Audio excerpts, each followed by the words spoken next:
The news didn't enter the chamber gently. It crashed down like metal dropped from orbit, sudden, blunt, and impossible to ignore. No warning, no chance to brace. A whisper carried the words to the presiding moderator, and within moments the oxygen seemed thinner, the air tighter, as the voice of record made it official. Eden v. The Imperial Patrol had opened fire on a schoolyard during recess. 214 human children confirmed dead. The chamber did not erupt in fury, not at first. There was only the muted rustle of cloth as delegates shifted in their seats, murmurs running like dry leaves in the light. For many in this grand assembly, human was still a novelty term, a young people, eccentric, unpredictable, but ultimately still children themselves in the span of galactic time. 2 centuries among the stars was nothing compared to civilizations with dynasties older than Earth's recorded history. The slaughter of children was tragic, yes, regrettable, but not yet unthinkable, not yet theirs. At the far curve of the U-shaped dais, Captain Elias Marin stood motionless. Tall for a human, yet unremarkable beside the vast insectoid Sylvath or the winged Seraphid envoys. He wore the plain navy uniform of the Terran Diplomatic Corps, dark cloth edged with the barest trace of silver. His hands rested lightly on the bench before him. His expression was calm, polite. Only the faint tightening at the corners of his eyes betrayed anything more, and even that went unnoticed. Or unacknowledged. The Imperial delegate rose. A Corixian, scaled, broad-shouldered, his voice polished with centuries of practice, delivered regret in measured tones. A security miscalculation. Our patrol encountered armed resistance inside the settlement perimeter. They were children, Elias said. His voice did not rise. It cut, quiet and precise, like a blade being drawn. The Corixian's inner lids closed and opened, reptilian calm. Children who may have been used as shields. No. Elias did not lean forward, did not glare. He simply met the alien's gaze without flinching. The silence that followed swelled, pressing against the walls, suffocating in its weight.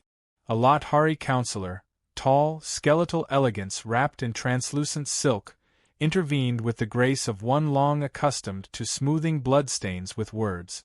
We must avoid escalation. Humanity remains under the protection of the Treaty of Nyrus. It is not in anyone's interest to. Elias smiled. It was small, almost apologetic, as if he had entered a room by mistake. You misunderstand, he said softly. We have no interest in escalation. The tension eased. Delegates exchanged subtle nods, soothing themselves the way one coaxes a wary animal from a fence line. Escalation implies reciprocity. Blow for blow. Tit for tat. His tone was light, almost conversational. That's not how we do things. Yet something in the words carried chill, like the first shadow drifting across a bright field. The Corixian stirred uneasily, but before he could speak, the moderator's orb-like body shimmered with shifting colors. The council will recess. Parties involved will convene privately to clarify matters. Chairs scraped. Voices resumed. The machinery of politics sputtered back to life. Elias inclined his head politely to the moderator, to no one in particular, then turned and walked into the corridor. Outside, the contrast was sharp, sterile luxury, polished stone floors, tall arched windows opening onto the gold-stormed atmosphere of the world below. Elias moved without haste, his stride steady, as if time itself bent to his rhythm. His aide, a young man named Kieran, caught up 2 turns later. They'll bury this, Kieran whispered. Elias did not turn. Perhaps they'll claim we had warning of unrest on Eden V. Or that we. They've already decided what to claim. Elias stopped at a window, staring out. The atmosphere below churned like poured honey, thick and slow. We'll decide what to do with the truth. Kieran hesitated. Sir, the President's office will want to. They'll hear from me, Elias said. His eyes stayed on the storms. After I've spoken to Karima. The name fell heavy. Kieran said nothing more. 2 hours later, Elias stepped into a dim conference room deep in the station's lower levels. The shift from the council's splendor was jarring. Matte black walls, muted light, a bare table holding only a battered pot of coffee and 3 mugs. General Karima Holt was already there. Silver hair cropped close, eyes dark and unreadable. Civilian clothes softened nothing in her posture. She poured coffee into a mug without breaking his gaze. "They shot children," Elias said. "I heard," Karima replied. "How many?" 214. She stirred her coffee once. "They'll call it an accident. A misunderstanding. Maybe even offer to repair the school." Repairs. Elias tasted the word like ash. Admiral Owen Pierce, weathered and deliberate, leaned back in his chair, moving like a man who had balanced his whole life on rolling deck. He spoke for the first time. "Treaty's clear. Technically, we could call for an inquiry." "An inquiry buys them time," Karima countered. "Time to rewrite the narrative, scrub the logs, silence witnesses." Elias lowered himself into a chair, hands flat against the table. "We don't need inquiry. We need decision." Pierce raised a brow. "And the president?" "He'll follow if the path is laid," Elias said. "This isn't about his appetite for risk. It's about removing the illusion of choice." Karima sipped. "And the council?" "They expect us to growl," Elias said. "Demand apologies. Maybe cut a few trade routes. Theater." His smile returned, thin as glass. "They still think we're pretending to be like them." Karima's gaze sharpened. "Are we?" The smile deepened, barely. "Not anymore." Across the core, news feeds diluted the truth. The incident reduced to regrettable civilian casualties during necessary operations against insurgents. Stock images of Earth bathed in warm light rolled across screens. Children's laughter, sunset skylines, staged serenity. Elias watched none of it. Instead, he spent the next 48 hours in sealed communication with names unlisted in any directory. Messages pulsed out, encrypted, invisible. Supply chains bent subtly, rerouted through quiet depots. Civilian transports were abruptly recalled for maintenance, grounding them. To the outside, humanity looked to be folding inward, curling around its fragile worlds. But that was only the surface. Something vast and disciplined stirred within humanity, as though an old machine was waking from hibernation. 3 days after the council session, Elias returned to the chamber. The agenda was filled with routine matters: trade disputes, environmental agreements, the endless noise of politics. The correction delegate avoided his gaze. Others nodded politely, careful not to invite the storm. When his turn came, Elias rose. Hands clasped lightly, his voice warm, pleasant, almost reassuring. "We have considered the matter of Eden V carefully," he began. "We have no desire for further bloodshed. None." A visible ripple of relief passed across the chamber. Shoulders eased. Expressions softened. "But," Elias continued, his tone unchanging, "we will be conducting our own resolution process." The words seemed mild, but their cadence drew the Sylvath delegation to exchange sharp glances. "This process will be thorough," he said. "Efficient. Final. We encourage the Empire to cooperate, for their own sake." No overt threat lingered in his voice, yet the silence that followed was suffocating. Even the faint hum of the climate regulators seemed to retreat. Elias inclined his head politely to the moderator. "Thank you for your attention." He sat like a man already waiting at the station, certain the train was on its way. That evening, Karima Holt received a single encrypted message from Elias. Tag, Priority 1. They have mistaken our patience for mercy. It was not anger. Not even outrage. It was a diagnosis, and it was about to be corrected. The room was buried deep underground, carved from Luna's basalt craters, the walls designed to swallow sound. The only light came from narrow fixtures above the oval table, pale beams isolating each face. Elias entered without ceremony, laying his datapad down before taking a seat. Karima was already there, her casual sweater exchanged for a fitted black service jacket, no insignia needed. At the far end, Admiral Owen Pierce sat with a steaming mug, the scent of scorched cinnamon curling through the chill. Karima began without preamble. Outer colonies are locked down. Civilian movement is down 70%, mostly supply runs. Shipping manifests are in our hands. The Empire doesn't have a clean read on anything leaving our borders. Pierce nodded slowly, a sailor's nod, acknowledgement, never celebration. Fleet's been running drills at the edge of their space. Old hulls. Obsolete drives. We're letting their spotters catch glimpses. Elias leaned back, hands resting loosely in his lap. Good. Let them think we've got nothing sharper. Karima's eyes narrowed. The question is, how long do we let the illusion live? The air seemed to thicken. Elias's reply came as calmly as a forecast. Not long. They killed children. You don't walk that back. Not with treaties. Not with money. Not with time.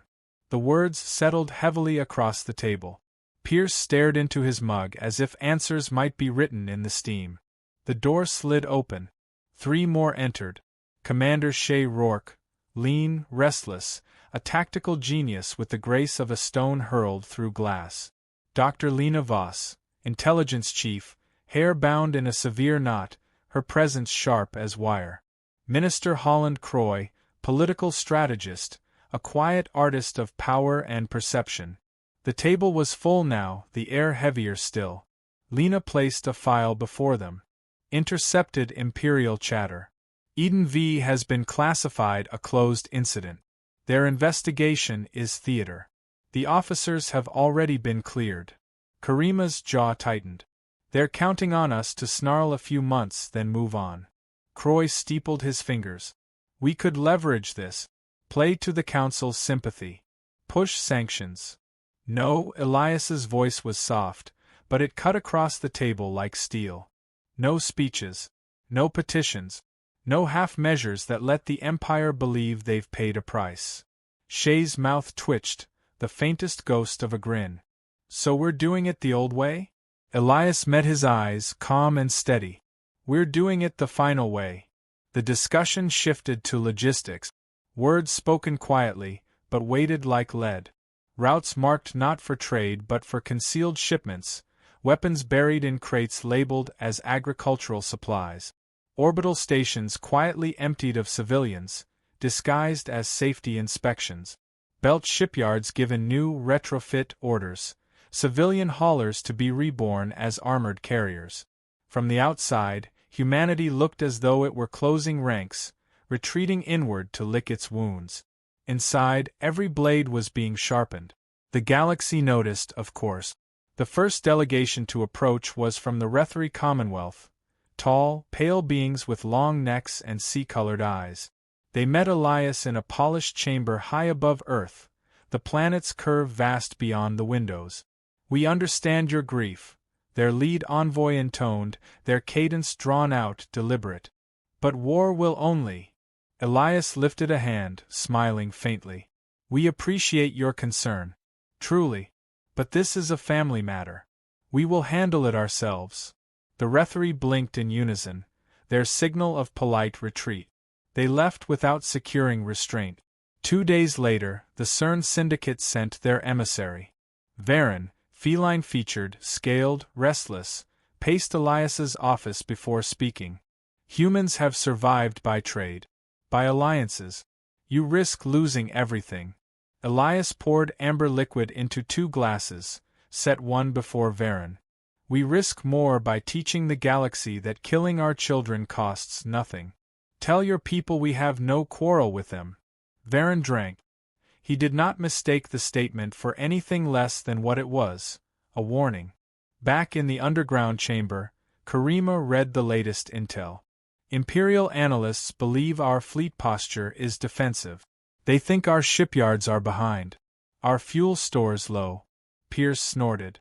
They always underestimated our supply game. Elias's smile was a mere shadow. Good. Let's give them more to underestimate. The central screen flickered. Footage from an Imperial spy drone filled the table, a Terran convoy drifting through space. The ships looked old, paint-scarred, drive trails uneven. "Those hulls," Shay said, "are running next-gen cores and double armor plating. On paper, they're antiques. In practice," Karima finished, "they're wolves in farm clothes." To the wider public, life continued untouched. Markets opened on schedule. Passenger ships departed on time. Entertainment feeds obsessed over meaningless scandals. It looked ordinary.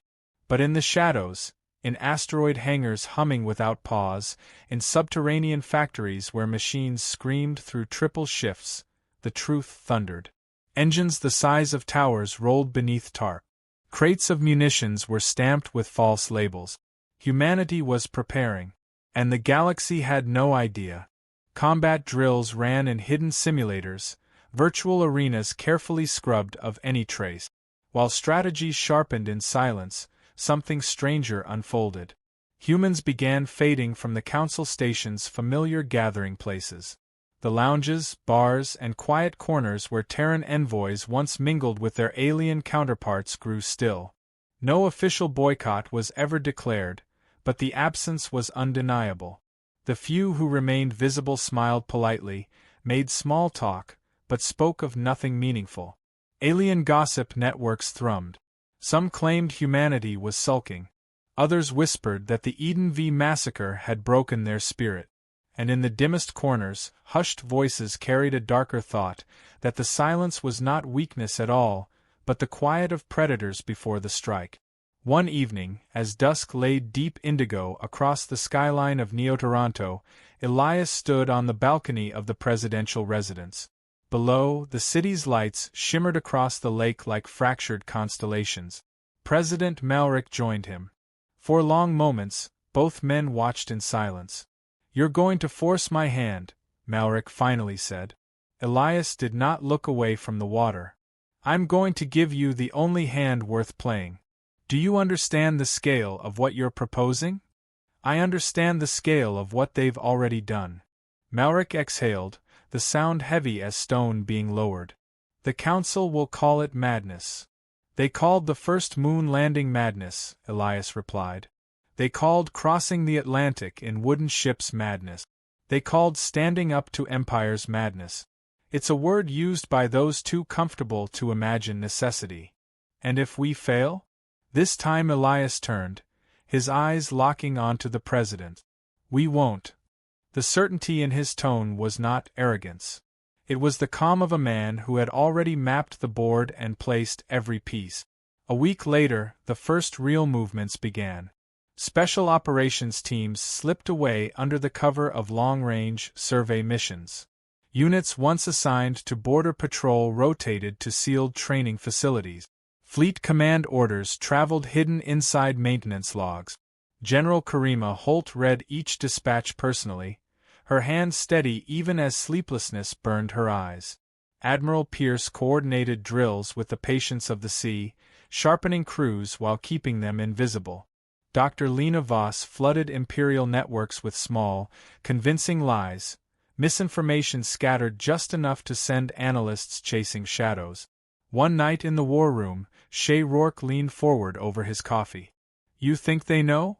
Elias poured himself a cup before answering. "I think they suspect. But suspicion isn't certainty. And by the time they know, it won't matter."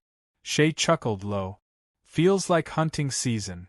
Elias glanced at him, a faint, unreadable smile touching his lips. "It is." When the next council session convened, Elias attended in silence. He listened politely as delegates argued over trade disputes and the ethics of terraforming sparsely inhabited world. He never spoke, and that suited him. At adjournment, the correction delegate who had once dismissed Eden V as a security miscalculation approached. "Captain Marin," he said, "I trust matters are cooling." Elias's expression was steady, his voice warm. "Cooling? Yes. That's one way to describe it." The correction, reassured by tone, nodded and withdrew. Elias watched him go, smile still in place. To strangers, it was the curve of diplomacy. To those who knew him, It was the edge of a blade catching light before the cut. By week's end, every human fleet in known space was moving, or poised to move. To the public eye, nothing had changed. To the Council, nothing yet registered. But in whispered updates between commanders, the truth rang clear. Humanity was no longer gathered in grief. They were gathering for the strike. Somewhere in the dark, wolves had already begun to prowl. The message went out in the smallest hours of the Terran night. Plain, unadorned, broadcast across every official and back-channel humanity possessed. We request the surrender of all officers responsible for the Eden V massacre within 24 hours. This is not a threat. It is an opportunity. No name. No signature. Only Terran Coalition. By sunrise in Geneva, the Imperial reply blazed across networks. A correction general in ceremonial armor appeared, voice thick with disdain. We do not yield to the demands of lesser species. Humanity will learn its place. The broadcast cut to footage of Imperial Marines laughing in a barrack. One tossed a dirt-stained child's toy to another, who crushed it casually in his claw. In the war room beneath Luna's stone, silence reigned as the clip ended. Elias reached forward, froze the feed on the laughing Marine, and spoke quietly. Archive it. Every copy. Every angle. Karima's face hardened to granite. 24 hours. 24, Elias confirmed. Pierce leaned back in his chair, leather creaking. Elias's voice followed, final. Then we stop pretending. The countdown began. At the 6th hour, Imperial comms across 3 sectors faltered. Navigation systems reported contradictory coordinate. Shuttles redirected into empty void. Orbital defense grids cycled their own targeting sensors without authorization. At the 10th hour, Imperial diplomats stormed the council chamber demanding answers. Elias sat in the gallery, the picture of polite detachment. Solar flare interference, he suggested mildly when addressed. Unfortunate timing. No one believed him. No one could prove otherwise. At the 15th hour, entire fleet movements vanished from Imperial tracking. Warships drifted blind, consoles hijacked. Every screen played the same thing. A human lullaby, slow and soft, translated into a dozen tongues. Somewhere deep in the Empire's core, encrypted channels carried an old nursery rhyme. Its melody carried no malice, only the infuriating calm of a voice certain of victory. By the 20th hour, panic spread through Imperial command.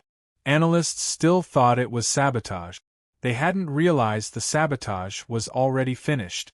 The 24th hour came. No surrender. And in the silence after the deadline, the first Terran strike began. Not orbital bombardment. Boarding. Human Marines in matte black skinsuits that seemed to drink the light descended upon an Imperial dreadnought patrolling Sector Row 11. The ship's bulk was vast enough to anchor a moon. Its crew outnumbered the attackers 12-1. It was over in 11 minutes. Dragged before his own command hall, the dreadnought's captain found Elias Marin waiting, not in battle armor, but in a tailored diplomatic coat. The Imperial dreadnought captain fought for air, shoulders heaving, sweat dampening his scales. Hands clasped behind his back, Elias Marin regarded him with an expression that was almost kind.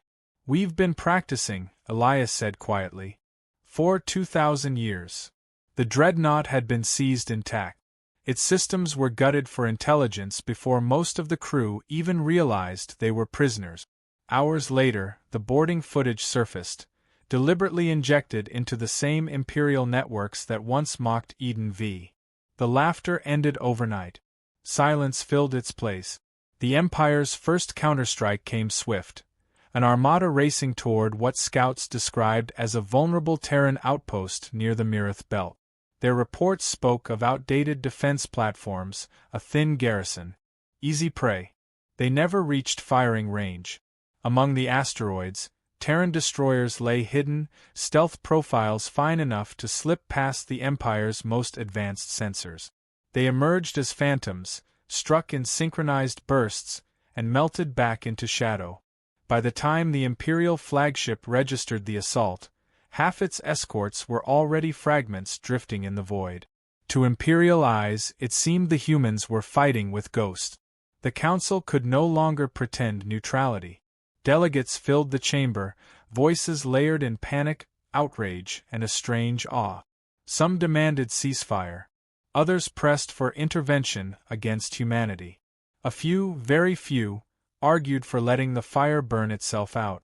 Elias attended, listening more than speaking. When pressed, he answered with steady courtesy. "We are not here to seek permission. We are here to conclude unfinished business." A Latari counselor leaned forward, silken sleeves whispering across polished wood. "Do you mean to destroy them?" Elias met her gaze. "We mean to remove the possibility of another Eden V, permanently." In the war room beneath Luna, the next wave was already underway.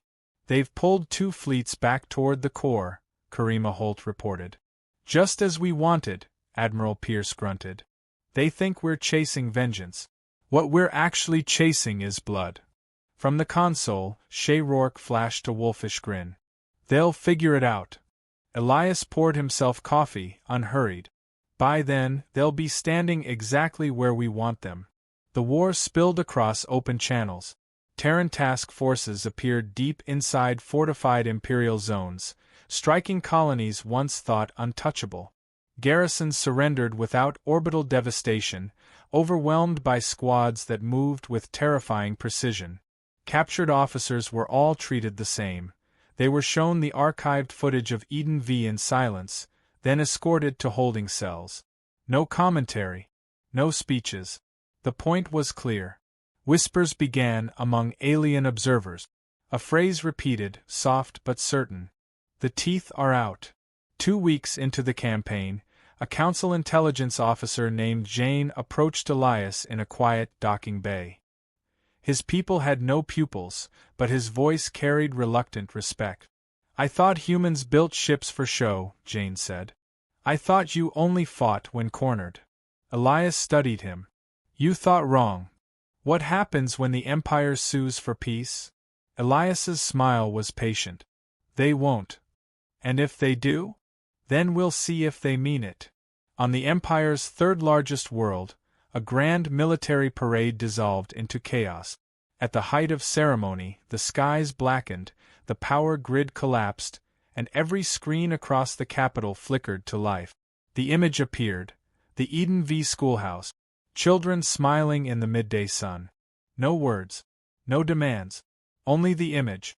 By morning, 4 governors had resigned. The cracks in Imperial armor were visible, in the eyes of officers, in the trembling hands of pilots who broke formation at the first glimpse of Terran ships. Captains began retreating under smaller and smaller provocations. Rumors spread like infection that Terran units could operate without supply lines, infiltrate cities unseen, erase entire archives in minutes. For once, the rumors understated the truth. Late one evening, Elias stood on the observation deck of the Resolute Dawn, watching the glow of a captured Imperial world arc beneath him. Karima joined in silence. "They're scared," she said finally. "They should be," Elias replied. "This doesn't end when we break their fleets." "No," Elias agreed. "It ends when they understand why." Karima's eyes narrowed. "And if they never do?" Elias didn't blink. "Then it doesn't end." Word came soon after. The Imperial High Seat had ordered all command functions relocated into the core, consolidating power where human fleets could not strike without enormous cost.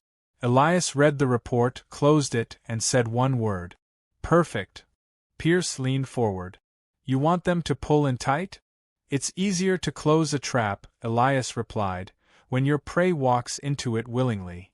Around the table, glances exchanged. They understood.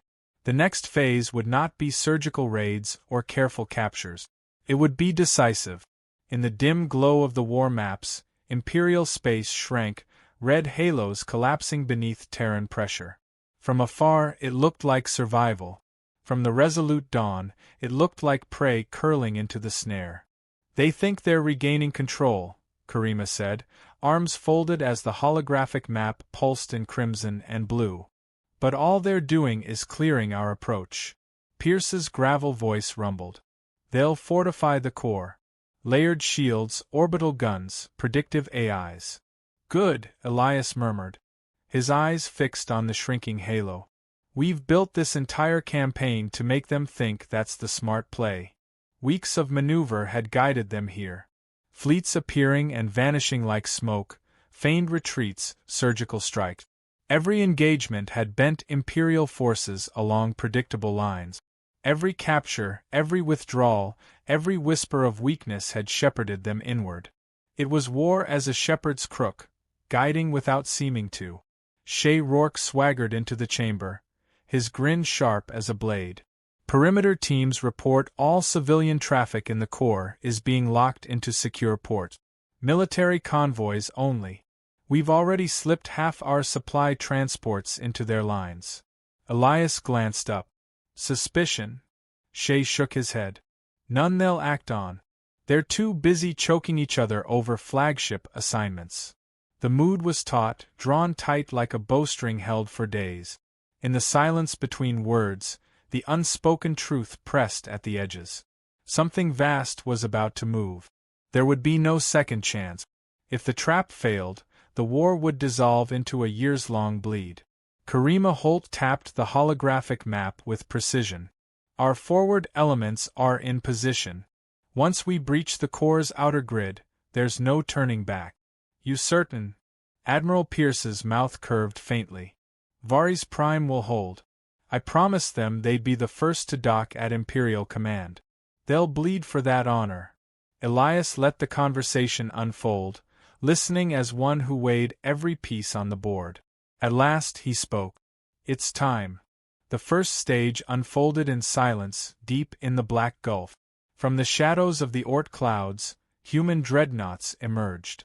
Colossal vessels, larger than anything the galaxy had imagined humanity capable of, slid into assault range. Their hulls bore no ornament, only purpose. These were the product of centuries of secret construction, each crew trained in isolation for a war no one had dared admit might come. Imperial long-range sensors caught the first ghost readings, filed reports, dismissed them. Human warships weren't supposed to exist in such numbers, or with such readiness. By the time verification came, the dreadnoughts were already in range. Karima's voice cut across the fleet comms, calm as ice. Phase 1. Execute. In minutes, the outer ring of the Imperial grid went dark. Power nodes vanished under precision strikes. Shield generators collapsed, their failures hidden beneath the static roar of emergency broadcasts. Relay stations fell silent. On the resolute dawn, Elias stood at the command deck, expression unreadable. Hold positions. Let them scramble. Scramble they did. Imperial fleets surged to plug breaches, tearing ships from one sector to reinforce another, colliding with phantom sensor feeds seeded by Terran cyberop. The once impenetrable perimeter fractured under the impossible demand to be everywhere at once. Phase 2, Elias said. From the dark, the second wave came, strike cruisers threading through gaps like knives between armor plates.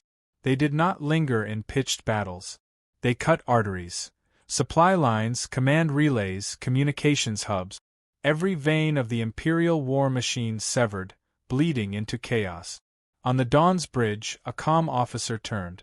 Admiral Vareth, Imperial Second Fleet, requests direct parley. Decline, Elias answered. Transmit acknowledgement. Nothing more. Karima studied him. You don't think it worth hearing them out? Not while they believe they still have options. The turning point arrived 12 hours later.